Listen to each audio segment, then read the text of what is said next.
حضور آقا دو عالم صلی اللہ علیہ وآلہ وسلم کا فرمان ذیشان ہے۔ حضرت ابو ذر رضی اللہ تعالی عنہ روایت فرماتے ہیں، رسول اللہ صلی اللہ علیہ وآلہ وسلم نے ارشاد فرمایا، ثلاثۃ، تین ایسے شخص ہیں، یوم القیامت ولا ینظر الیہم ولا یزکیہم ولہم عذاب علیم۔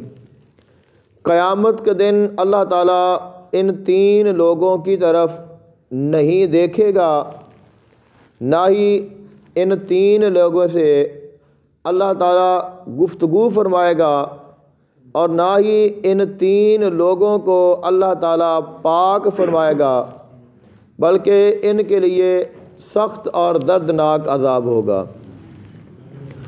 حضور آقا دو عالم صلی اللہ علیہ وآلہ وسلم نے یہ تین مرتبہ ارشاد فرمایا۔ حضرت ابو ذر رضی اللہ تعالی عنہ نے عرض کی، یا رسول اللہ صلی اللہ علیہ وسلم، خابوا و خاسروا، ناکام ہو گیا وہ شخص اور خسارے میں چلا گیا وہ شخص جس کے ساتھ ایسا ہوا۔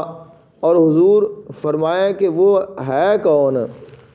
وہ تین شخص کون ہیں جن سے اللہ تعالیٰ کلام بھی نہیں فرمائے گا، نظر بھی نہیں ملائے گا، اور ان کو پاک بھی نہیں کرے گا، بلکہ ان کے لیے عذاب ہوگا۔